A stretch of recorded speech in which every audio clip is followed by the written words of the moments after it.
Chapter 8. Arjuna. Who is Brahman? Who is Atman? And what is Karma, Spirit Supreme? What is the kingdom of the earth? And what is the kingdom of the light? Who offers a sacrifice in the body? How is the offering made? And when the time to go comes, how do those whose soul is in harmony know thee? Krishna. Brahman is the supreme, the eternal. Atman is his spirit in man.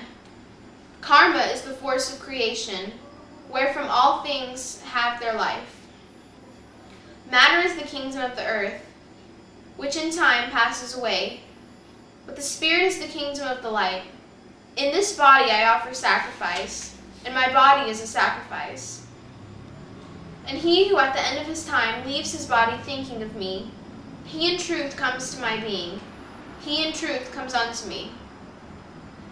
For on whomsoever one thinks the last moment of his life, unto him in truth he goes, through sympathy with his nature. Think of me, therefore, at all times, remember thou me, and fight.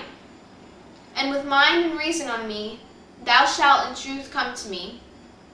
For if a man thinks of the Spirit Supreme with a mind that wanders not, because it has been trained in yoga, he goes to that spirit of light.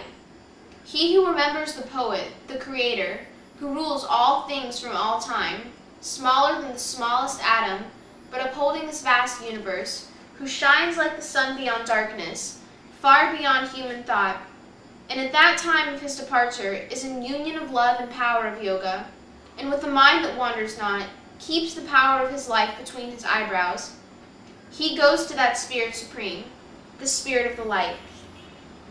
Hear now of that path, which the seers of the Veda call eternal, and which is reached by those who, in peace from earthly passions, live a life of holiness and strive for perfection. If when a man leaves his earthly body, he is in the silence of yoga, and closing the doors of the soul, he keeps the mind in his heart, and places in the head the breath of life. And remembering me, he utters Om, the eternal word of the Brahman. He goes to the path supreme. Those who in the devotion of yoga rest all their soul ever on me, very soon come unto me. And when those great spirits are in me, the abode of joy supreme, they never return again to this world of human sorrow.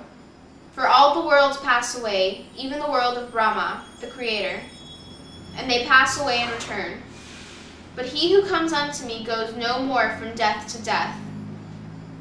They who know that the vast day of Brahma, the God of creation, ever lasts 1,000 ages, and that his night lasts also 1,000 ages, they know in truth day and night.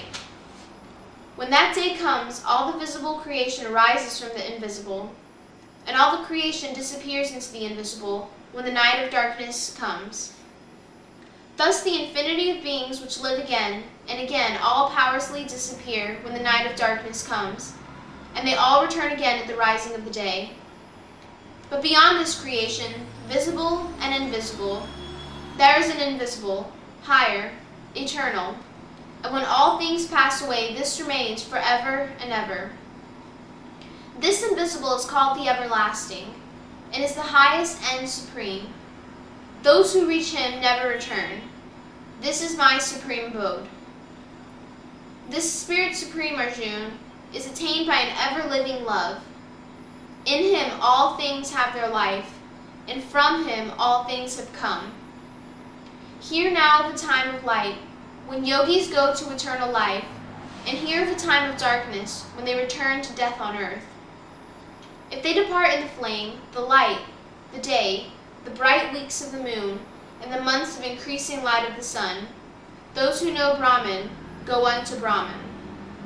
But if they depart in the smoke, the night, the dark weeks of the moon, and the months of decreasing days of the sun, they enter the lunar light, and return to the world of death. There are two paths that are forever, the path of light and the path of darkness. The one leads to the land of never returning, the other returns to sorrow.